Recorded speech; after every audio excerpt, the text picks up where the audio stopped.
नमस्कार. आजचा व्हिडिओ जो आहे 15 ऑगस्ट 1947 संबंधी भारताच्या स्वातंत्र्याची गोष्ट. हा व्हिडिओ फक्त 15 ऑगस्ट 1947 संबंधी नाही. हा व्हिडिओ आहे 14 ऑगस्ट 1947 संबंधीही. स्वातंत्र्याच्या पूर्वसंध्येला काय झालं, स्वातंत्र्य मिळेपर्यंत इतिहासामध्ये त्या 5-10 वर्षामध्ये नेमक्या कोणत्या घडामोडी झाल्या ज्याचा परिणाम या दिवसावर झाला, या सगळ्या गोष्टी आपण जाणून घेणार आहे. हा व्हिडिओ आपल्या घरातील पाल्यांना, आपल्या शाळेतील विद्यार्थ्यांना आणि स्पर्धा परीक्षा करणाऱ्या सर्व विद्यार्थ्यांनी बघावा, तसेच सर्व भारतातील व महाराष्ट्रातील सर्व व्यक्तींनी बघावा असा व्हिडिओ बनवण्याचा मी या ठिकाणी प्रामाणिक प्रयत्न करतो. नमस्कार, मी आसिफ शेख, संचालक व संस्थापक स्पर्धा मित्र अकॅडमी. 15 ऑगस्ट 1947 म्हणजे परवा आपल्या भारताचा स्वातंत्र्य दिन. आज 13 ऑगस्टला हा व्हिडिओ मी बनवतो. ठीक आहे. तर 15 ऑगस्ट 1947 या स्वातंत्र्य दिनी सकाळी आपण हा भारताचा तिरंगा फडकवून हा दिवस साजरा करतो. भारताच्या इतिहासामध्ये सुवर्ण अक्षरांनी लिहिलेला हा दिवस. पण भारताचा हा सुवर्ण काळ सुरू होताना त्याच्या पूर्वसंध्येला किंवा 14 ऑगस्टच्या दिवशी किंवा त्याच्या थोडंसं पाठीमागं काय काय झालं, काय काय घडामोडी घडल्या, हा प्रवास किती वेदनादायक होता, हे नक्कीच या व्हिडिओमधून मांडण्याचा आपण प्रयत्न करू. आपल्याला थोडंसं पुढे पाठीमागं जावं लागेल. तर मी सुरुवात करतो दुसऱ्या महायुद्धाच्या कालावधीपासून. जगामध्ये दुसरं महायुद्ध झालं 1939 ते 1945 या दरम्यान. मग महायुद्धामध्ये इंग्रजांनी म्हणजे ब्रिटिशांनी भारत हा महायुद्धामध्ये इंग्रजांच्या बाजूने लढील अशी भारतीयांना न विचारता घोषणाच करून टाकली. पण भारतीयांना हे काय मान्य नव्हतं. भारतीयांनी त्यावेळी सांगितलं, आम्ही जर तुमच्या बाजूने लढायचं असेल, कारण आमचा खरं तर काही संबंध नाहीच आहे, आम्ही जर तुमच्या बाजूने लढायचं असेल तर आम्हाला स्वातंत्र्य द्यायला हवं. मग या ठिकाणी भारतीयांना घोषणा केल्यामुळं ब्रिटिशांनी भारतीयांना वसाहतीचं स्वातंत्र्य देण्याचं मान्य केलं. पण ह्या गोष्टी काही भारतीयांना मान्य नव्हत्या. भारतीयांना पूर्ण स्वातंत्र्याची आवश्यकता होती. मग या घोषणेचा विरोध म्हणून प्रांतिक सरकार जे भारतामध्ये होतं त्यावेळी प्रांत असायचे. प्रांतामधून निवडून आलेल्या प्रतिनिधींनी बनलेलं सरकार म्हणजे प्रांतिक सरकार. मग या प्रांतिक सरकारांनी राजीनामे दिले. आता प्रांतिक सरकारांनी राजीनामे दिले, पण इकडं महायुद्धामध्ये मात्र फारच देशांचं किंवा जगाचं म्हणू शकतो आपण नुकसान होत होतं. मग सरतेशेवटी महायुद्ध संपण्याच्या कालावधीमध्ये म्हणजे ऑगस्ट 1945 यावेळी 6 ऑगस्ट 1945 आणि 9 ऑगस्ट 1945ला अमेरिकेने जपानच्या हिरोशिमा आणि नागासाकी या 2 शहरावर अणुबॉम्ब हल्ले केले. त्या काळी अणुबॉम्ब हल्ले म्हणजे जगामधली ही एक रेअरेस्ट ऑफ द रेअर गोष्ट होती. अणुबॉम्ब हल्ल्यामुळे किती नुकसान होईल, किती पिढी जात नुकसान होईल, काय होईल याचा कोणताही गंध कोणत्या देशाला नव्हता. अणुबॉम्ब हल्ले झाल्यामुळं 6 ऑगस्ट आणि 9 ऑगस्टला हे हल्ले झाले आणि जपान मधली ही शहरं बेचिराख झाली. अक्षरशः त्यावेळी जपानने मग दुसऱ्या महायुद्धामधून माघारी घेतली, शरणागती पत्करली असं आपण म्हणू शकतो. तो दिवस होता 15 ऑगस्ट 1945चा. 15 ऑगस्ट 1945ला जपाननं दुसऱ्या महायुद्धातून माघार घेतली आणि जवळपास हे महायुद्ध संपलंच. आता इकडं अमेरिकेचा जो सरसेनापती होता त्याचं नाव होतं लॉर्ड माउंटबॅटन. या माउंटबॅटनचा हा विजयाचा दिवस वैयक्तिकरित्या त्याने तो साजराही केला. मग ही घटना घडली 1945ला. त्यानंतर इंग्रजांचीही ब्रिटिशांचीही बरीच हानी झाली होती. आता भारतीयांना स्वातंत्र्य देण्याशिवाय गत्यंतर नाही असं समजून मग भारतामध्ये वेगवेगळ्या योजना तत्पूर्वीच ही प्रोसेस सुरू झाली होती. भारतामध्ये वेगवेगळ्या कमिट्या येत होत्या, समित्या येत होत्या. 1942ला त्याचाच भाग म्हणून क्रिप्स योजना भारतामध्ये आलेली होती. सर स्ट्रॅफर्ड क्रिप्स हे त्याचे अध्यक्ष. या स्ट्रॅफर्ड क्रिप्सनी जी योजना मांडली ती हास्यास्पद होती. भारताला स्वातंत्र्य देण्याच्या बदल्यात त्यांनी काही गोष्टी या ठिकाणी सांगितल्या होत्या. परंतु महात्मा गांधींनी या योजनेचा उल्लेख बुडणाऱ्या बँकेचा पुढील तारखेचा चेक असं या ठिकाणी या योजनेचा उल्लेख केला.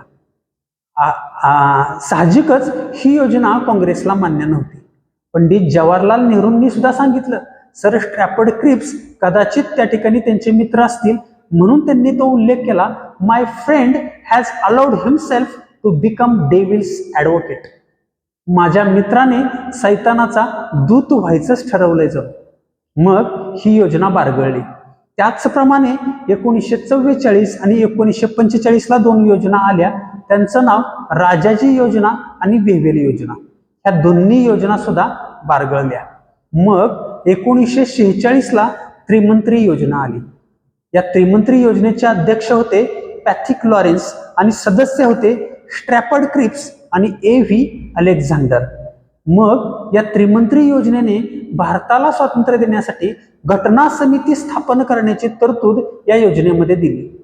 ही योजना भारतातले 2 मोठे गट त्या काळचे भारतीय राष्ट्रीय काँग्रेस आणि मुस्लिम लीग या दोघांनीही ही योजना स्वीकारली.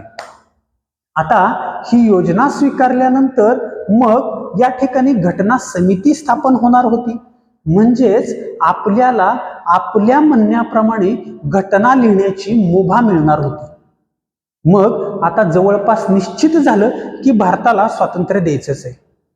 मग दिवस उजाडला 1947चा. तत्पूर्वी या ठिकाणी घटना समितीचे इलेक्शन वगैरे झाले आणि घटना समिती स्थापन झाली. घटना समितीची अधिवेशनं सुरू झाली.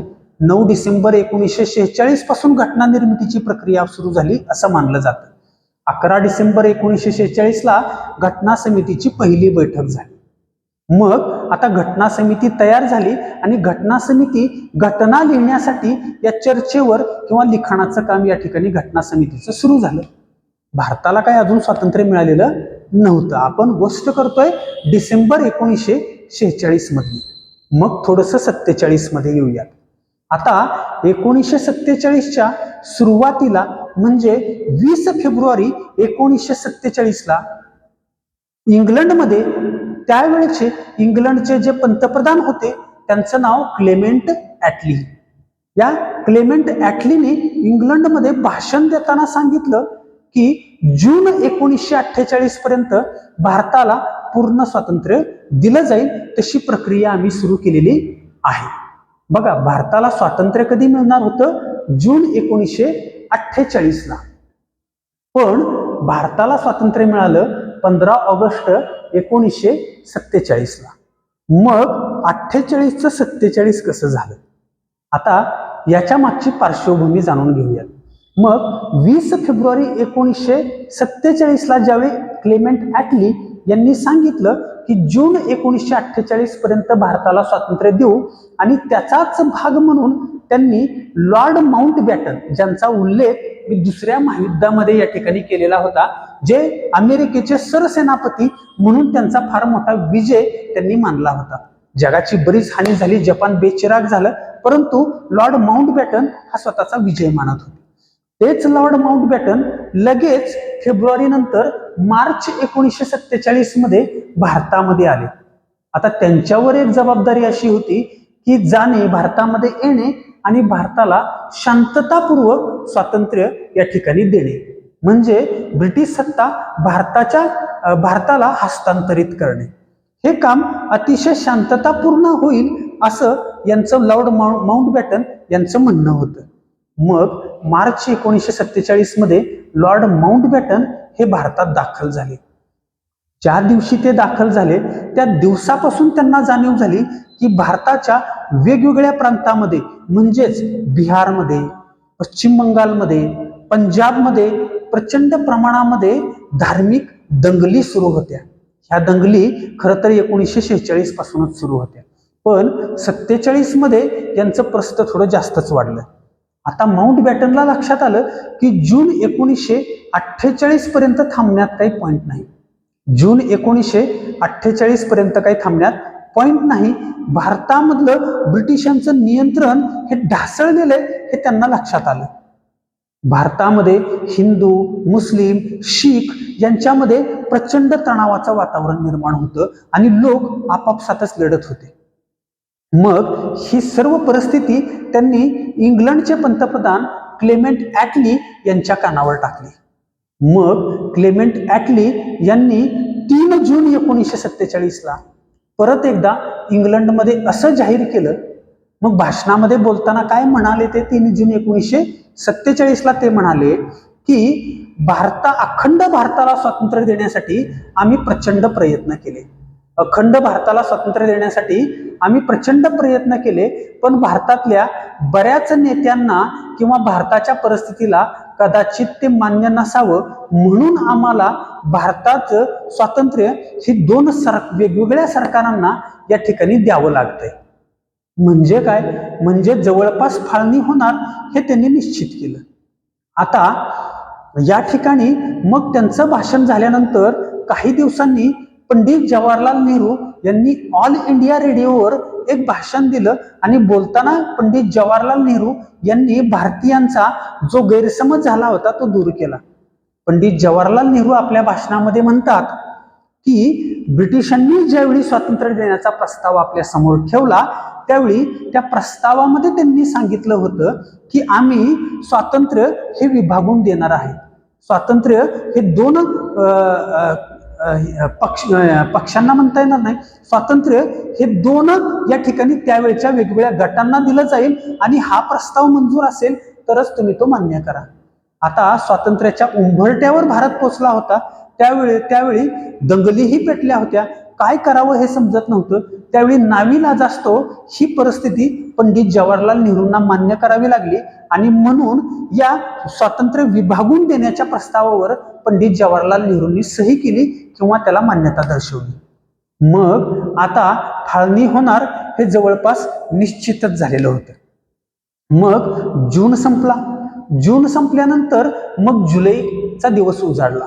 एका बाजूला भारतामध्ये घटना समितीची अधिवेशनं होत होती आणि त्या ठिकाणी कामकाज चालूच होतं. त्याच अधिवेशनामध्ये 18 जुलै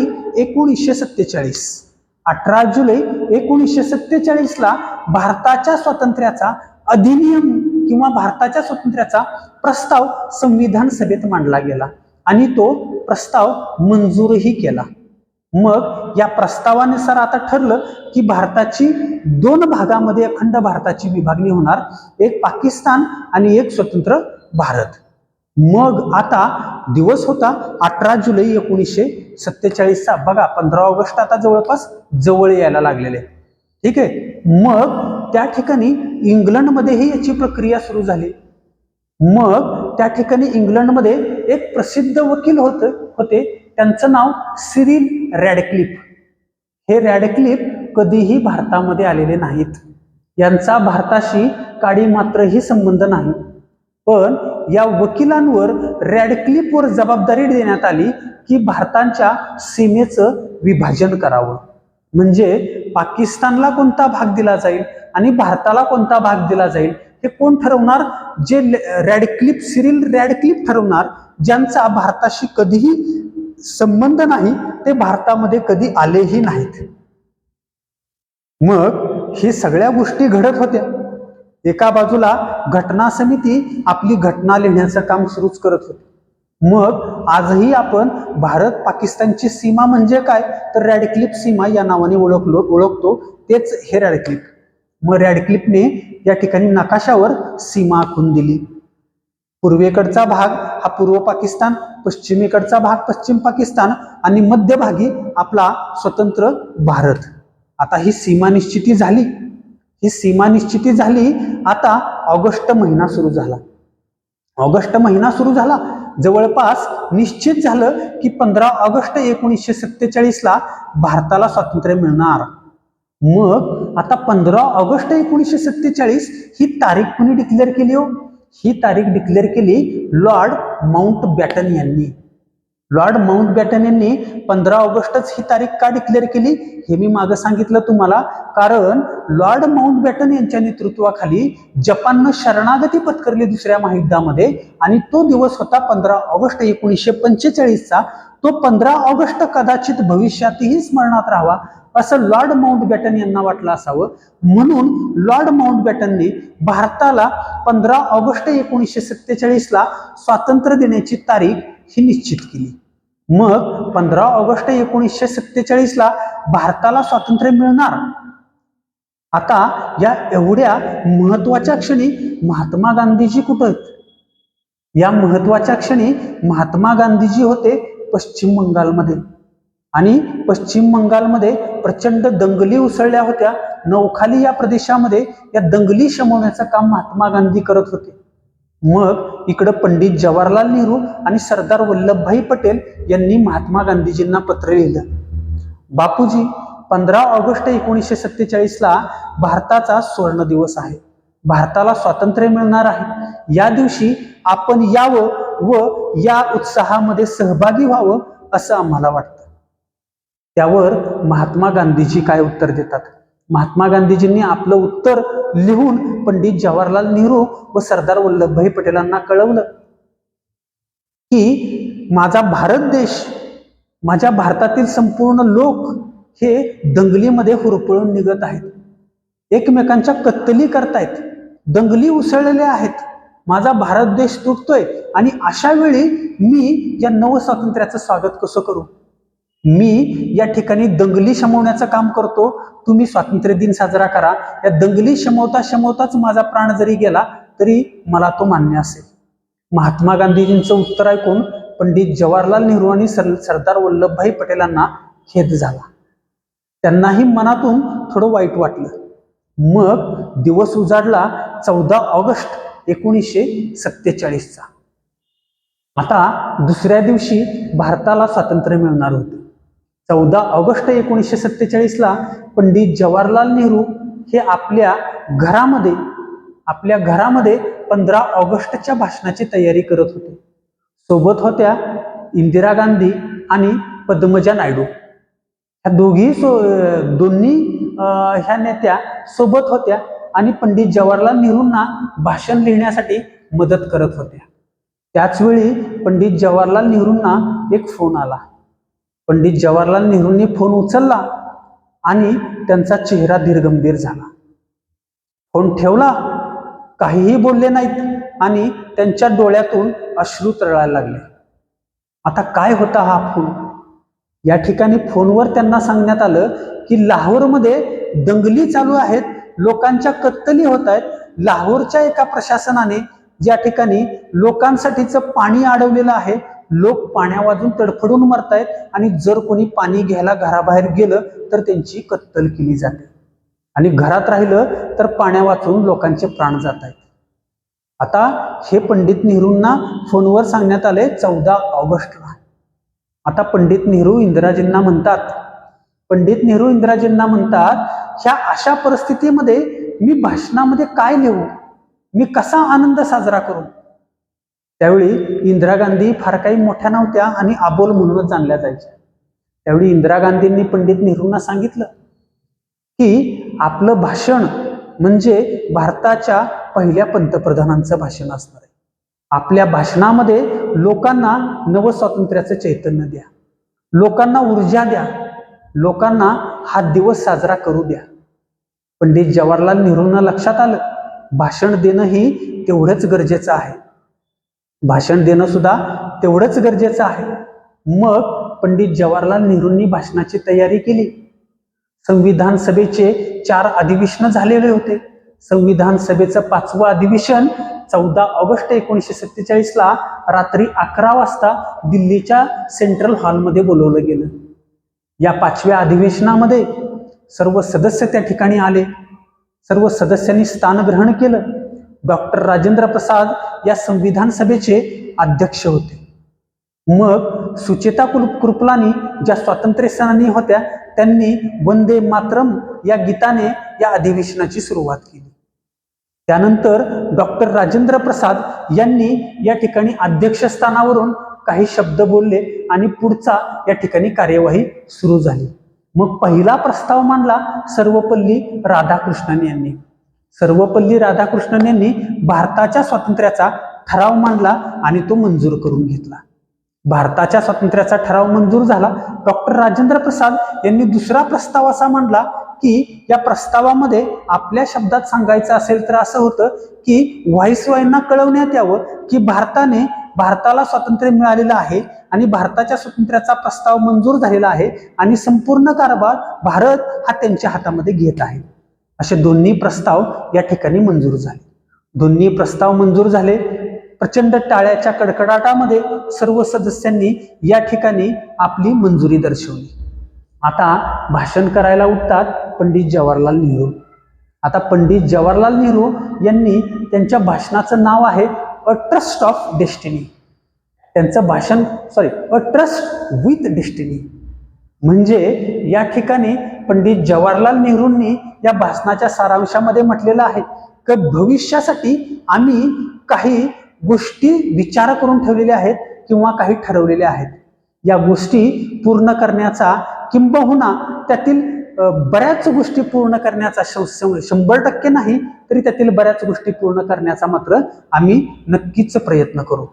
पंडित जवाहरलाल नेहरूंचं भाषण संपलं की मग पुन्हा एकदा सुचेता कृपलानी हे आपल्या मधुर आवाजामध्ये इक्बाल यांचं सारे जहां से अच्छा हिंदोस्तां हमारा हे गीत या ठिकाणी गातात आणि परत या ठिकाणी वंदे मातरम होतं आणि मग या संविधान सभेची या ठिकाणी सांगता. आता एका बाजूला या ठिकाणी भारताच्या स्वातंत्र्याची नवी पहाट या ठिकाणी उजळत होती असं आपण म्हणू. 12 वाजता रात्री मध्यरात्री भारत हा आपला स्वातंत्र्य दिन साजरा करत होता ज्यावेळी सर्व जग झोपलेलं होतं. भारताचीच दुसरी काळी बाजू अशी की भारतामधून पाकिस्तानमध्ये जाणाऱ्या ट्रेनमध्ये लोकांची कत्तल होत होती आणि पाकिस्तानमधून भारतामध्ये येणाऱ्या ट्रेनमधून लोकांची कत्तल होत होती. दिल्ली, अमृतसर, पंजाब, पश्चिम बंगाल, बिहार या प्रांतामध्ये या भागामध्ये प्रचंड दंगली पेटलेल्या होत्या. काही लोकांना स्थलांतर करायचं होतं. भारतातील काही लोकांना पाकिस्तानमध्ये जायचं होतं. पाकिस्तानमधील काही लोकांना भारतामध्ये यायचं होतं. रस्त्याने आलो तर या ठिकाणी कत्तल होण्याची शक्यता होती. लोक जंगलांमधून दऱ्याखोऱ्यांमधून 14 ऑगस्टच्या रात्री भारतामध्ये व काही भारतामधून पाकिस्तानमध्ये जात होते. ही या ठिकाणी 14 ऑगस्टची कहाणी आहे. कित्येक लाखो लोकांनी स्थलांतर केलं. 20 ते 30 लाख लोकांचे जीव गेले आणि या सर्वांवर आधारित असणारं स्वातंत्र्य यांच्या बलिदानावर आधारित असलेलं स्वातंत्र्य आपल्याला भेटलं. 15 ऑगस्ट हा स्वातंत्र्य दिवस. हा स्वातंत्र्य दिवस आपण मनवलाच पाहिजे. हा आपला अभिमान आहे. परंतु गेलेल्या लोकांचे जे बलिदान आहेत, भारतीयांनी जे बलिदान दिले, या बलिदानाचं स्मरण सुद्धा या स्वातंत्र्य दिनी आपल्याला झालं पाहिजे. तर विद्यार्थी मित्रांनो, ही होती 14 ऑगस्ट व 15 ऑगस्टची कहाणी. आपल्याला नक्की आवडली असेल तर एक कमेंट या व्हिडिओ खाली 100% तुम्ही केलीच पाहिजे. व्हिडिओ जास्तीत जास्त शेअर करा, सर्वांना दाखवा आणि या ठिकाणी येणाऱ्या 15 ऑगस्टसाठी तुम्हाला सर्वांना स्वातंत्र्य दिनाच्या हार्दिक शुभेच्छा. भारत माता की जय.